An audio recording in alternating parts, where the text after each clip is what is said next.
Arne Slot faces the impossible task of following Jurgen Klopp as Liverpool enter a defining new era. The shadow of greatness is often the heaviest burden in football, and at Liverpool Football Club, that shadow is cast by none other than Jurgen Klopp. As the club transitions into a new era under Arne Slot, the weight of expectation is not just significant, it is monumental. For nearly a decade, Klopp didn't merely manage Liverpool, he redefined it, reshaped its identity, and restored it to the summit of both English and European football.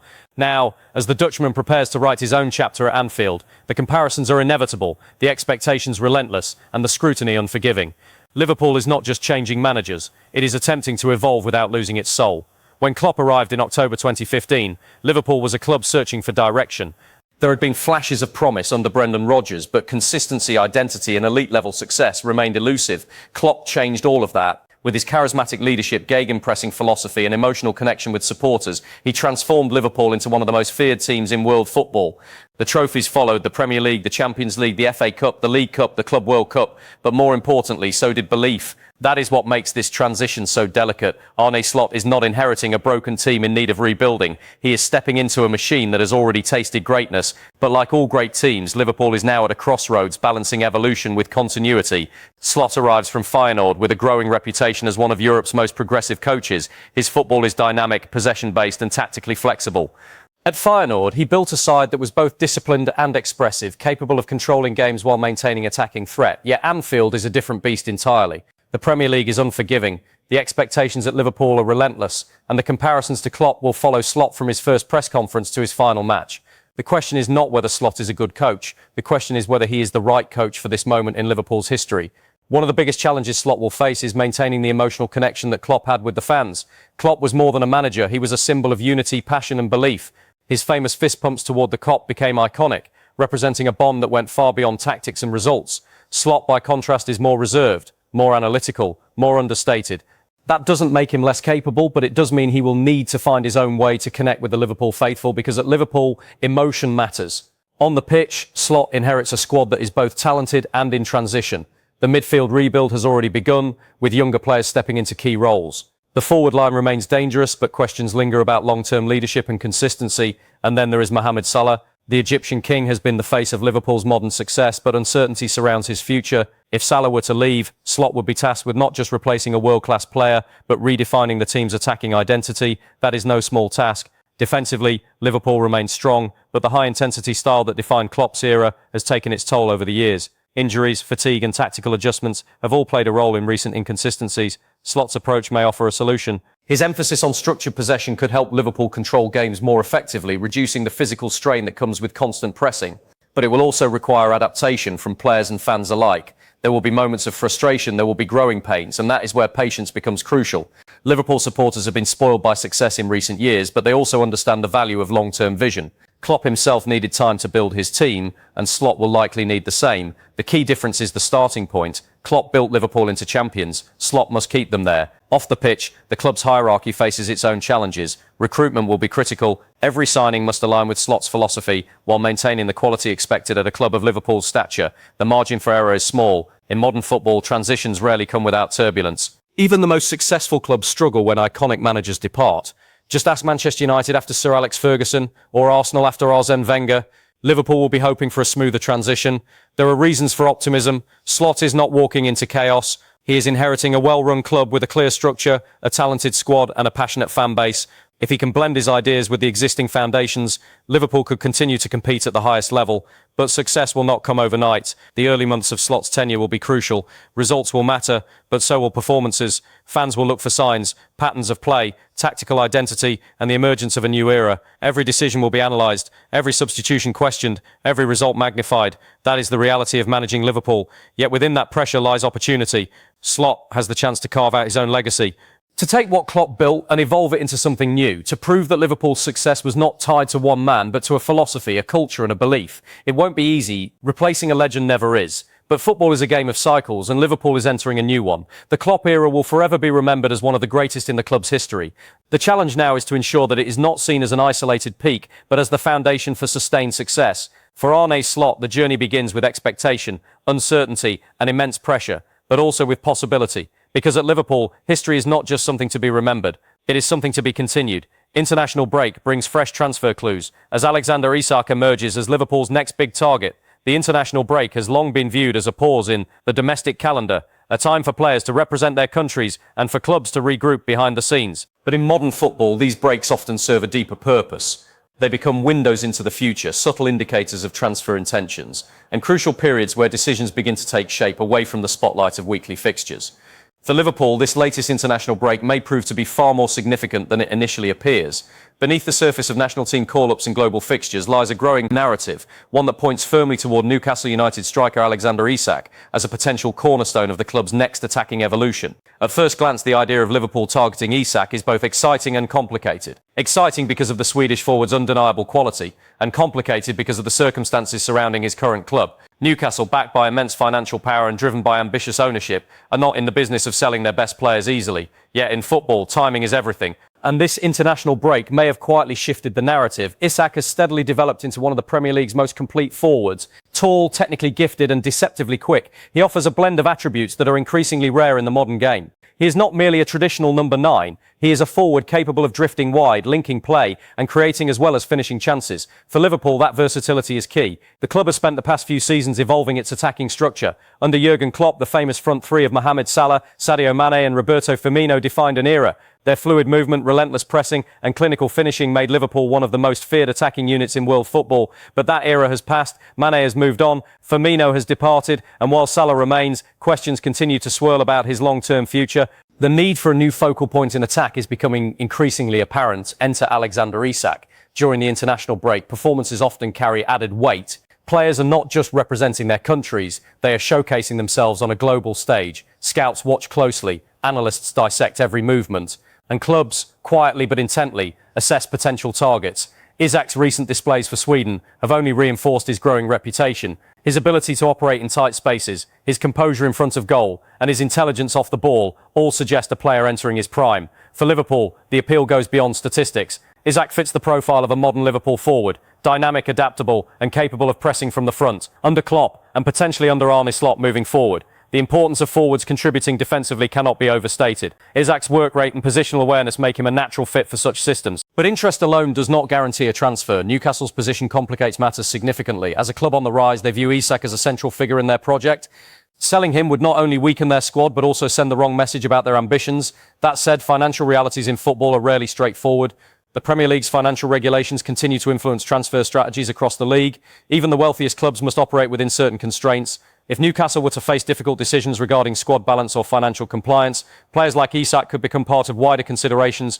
Liverpool, known for their calculated approach in the transfer market, would be ready to act if the opportunity arises. The club's recruitment model has consistently focused on identifying players who are not only talented but also tactically suitable and mentally resilient. Isak ticks all those boxes. Moreover, his age profile aligns perfectly with Liverpool's long-term planning. At a stage where he is experienced enough to make an immediate impact yet young enough to develop further, he represents both present value and future potential. The international break also provides clubs with a rare opportunity to engage in behind-the-scenes discussions. While fans focus on matches, negotiations and preliminary talks often take place quietly in the background. Agents, sporting directors and club representatives use this time to explore possibilities, gauge interest and lay the groundwork for potential deals. In Isak's case, the growing speculation suggests that Liverpool's interest is more than casual. There is a sense that the club is preparing for a significant attacking reshuffle. Whether that is driven by potential departures, tactical evolution or a combination of both remains to be seen. But the signs are there. One of the key factors in any potential move will be cost. Newcastle invested heavily in Isak, and his value has only increased since his arrival. Any deal would likely require a substantial financial commitment, potentially making him one of Liverpool's most expensive signings. That raises important questions about priorities. Would Liverpool be willing to allocate such a significant portion of their budget to a single player, or would they prefer to spread resources across multiple positions? Historically, the club has shown a willingness to make big investments when the right player becomes available. Virgil van Dijk and Alisson Becker are prime examples. Transformative signings who justified their price tags almost immediately. Isak could fall into that category, but the decision will not be made lightly. There are also tactical considerations to take into account. Liverpool's attacking structure has evolved in recent years, with greater emphasis on flexibility and positional interchange. Isak's ability to operate across the front line would provide valuable options, allowing the team to adapt to different opponents and situations. His presence could also ease the burden on Salah, reducing the reliance on the Egyptian for goals and creativity. And if Salah were to leave, Isak could play a central role in shaping Liverpool's new attacking identity. The international break in this context acts as a catalyst. It provides clarity, it highlights needs, and it accelerates conversations that might otherwise take longer to develop. For Liverpool supporters, the speculation surrounding Isak is both intriguing and indicative of the club's ambitions. It signals a desire to remain competitive at the highest level, to continue evolving, and to invest in players who can define the next era. But as with all transfer stories, caution is necessary. Interest does not equal agreement. Admiration does not guarantee action. Much will depend on circumstances, Newcastle's position, Liverpool's priorities and the player's own ambitions. What is clear, however, is that Alexander Isak has firmly placed himself on Liverpool's radar. The international break may not deliver immediate answers, but it has certainly raised important questions, and as the season progresses, those questions will only grow louder. Will Liverpool make their move? Will Newcastle hold firm? And could Isak become the next great forward to light up Anfield? For now, the story remains unfinished, but the signals are there. And in football, signals often lead to something much bigger. Jeremy Frimpong injury shock sends transfer ripples as Liverpool reassess summer plans in football. Timing can define everything. A single moment, a mistimed step, or an unfortunate collision can alter not only a player's immediate future, but also the strategic direction of clubs operating at the highest level.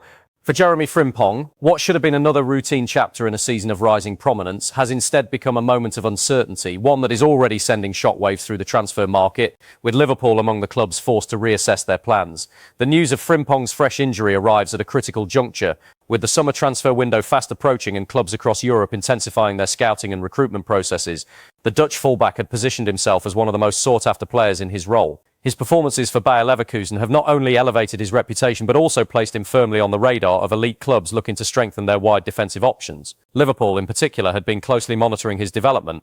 The interest made perfect sense. Frimpong embodies many of the qualities modern fullbacks are expected to possess: explosive pace, attacking intelligence, and the ability to influence games in the final third. In many ways, he represents the evolution of the position, operating almost as a winger while retaining defensive responsibilities.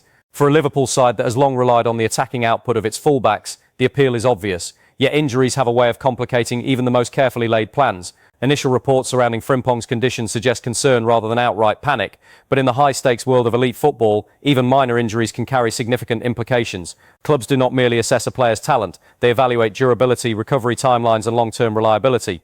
For Liverpool's recruitment team, this development introduces a new layer of complexity. The club's approach to transfers has always been rooted in meticulous analysis. Data, medical assessments and character evaluations all play a role in determining whether a player fits the profile required. An injury, particularly at this stage of the season, inevitably raises questions. How serious is it? Will it have lingering effects? Could it impact pre-season preparation or early season availability? These are not minor considerations. Liverpool's recent history offers clear examples of how injuries can disrupt even the most promising campaigns. The physical demands of the Premier League, combined with the club's traditionally intense style of play, mean that squad depth and player fitness are more important than ever. Frimpong's situation therefore forces a recalibration. Before the injury, the narrative surrounding his potential move to Liverpool was gaining momentum. His performances had been consistently impressive, and his attacking output from the right flank made him an attractive option for a team looking to refresh its defensive dynamics. But now, uncertainty has entered the equation. From a tactical perspective, Frimpong offers something slightly different from Liverpool's existing options. While Trent Alexander-Arnold has redefined the role of a right-back with his playmaking ability, there has been an ongoing evolution in how that position is utilised within the team. At times, Alexander-Arnold has operated more centrally, stepping into midfield areas and dictating play. This tactical shift has opened up questions about how Liverpool might structure their right side in the future. Frimpong, with his natural attacking instincts and ability to stretch defences, could complement such a system. His presence would allow for greater flexibility, enabling Liverpool to adapt their shape depending on the opposition. But injuries disrupt continuity, not just for players but for clubs planning long-term strategies. The timing is particularly challenging because this period of the season is when final evaluations are typically made. Scouts finalise reports, sporting directors narrow down targets, medical teams prepare preliminary assessments. An injury at this stage can delay decisions, shift priorities, or even redirect attention toward alternative options. Liverpool is no stranger to such scenarios. In previous transfer windows, the club has demonstrated both patience and decisiveness. When convinced about a player, they have been willing to wait, but they have also shown a readiness to pivot when circumstances change. Frimpong's situation may test that balance once again. Beyond Liverpool, the broader transfer market is also watching closely. Interest in Frimpong is not limited to one club. His performances have attracted attention from across Europe, making him one of the most talked about fullbacks in the current market. An injury, therefore, does not just affect one potential deal, it influences an entire network of possibilities. Clubs may hesitate, negotiations may slow, valuations may shift, and in some cases, opportunities may arise for others. For Frimpong himself, the focus will understandably be on recovery. At this stage of his career, maintaining momentum is crucial. He has worked tirelessly to reach this level, and any setback, however temporary, represents a challenge both physically and mentally. Modern sports science offers optimism. Recovery processes are more advanced than ever, and players routinely return from injuries stronger and more resilient. But the psychological aspect cannot be overlooked. Confidence, rhythm, and match sharpness all take time to rebuild. For Liverpool, the coming weeks will be about information gathering, medical reports will be analysed, updates will be monitored, internal discussions will intensify as the club weighs risk against reward. It is entirely possible that the injury proves to be minor, allowing Frimpong to return quickly and resume his trajectory. In that scenario, Liverpool's interest could remain unchanged, with the club proceeding as planned. But if complications arise, the situation becomes more delicate. Transfer decisions at this level are rarely straightforward. They involve a complex interplay of factors: performance data, tactical fit, financial considerations, and increasingly medical reliability. Frimpong's injury adds another variable to an already intricate equation. The broader context also matters. Liverpool is entering a period of transition, with a new managerial era taking shape and potential changes within the squad. Every signing carries added significance. The margin for error is slim, and each decision contributes to the direction the club will take in the coming years. In such an environment, certainty becomes a valuable commodity. Injuries, by their very nature, introduce uncertainty. That does not mean Liverpool will walk away from their interest. If anything, it may prompt a deeper evaluation, a more thorough understanding of the player's profile, and a more calculated approach to any potential deal. But it does mean that timelines may shift, plans may evolve, and alternatives may be considered. For supporters, the situation serves as a reminder of how quickly narratives can change in football. One moment, a player is being discussed as a key target. The next, uncertainty clouds the conversation. Yet this is the nature of the game. Unpredictable, fluid, constantly evolving. Jeremy Frimpong's injury is not the end of the story. Far from it. It is a new chapter, one that will unfold in the coming weeks as more information becomes available and decisions begin to take shape. For Liverpool, it represents both a challenge and an opportunity. A challenge to reassess, adapt, and make the right call. And an opportunity to demonstrate once again the strategic clarity that has defined their approach in recent years. As the summer window approaches, all eyes will remain on Frimpong, not just to see how he recovers, but to understand what his situation means for the broader transfer landscape. Because in football, every development matters, and sometimes the biggest stories begin with the smallest moments.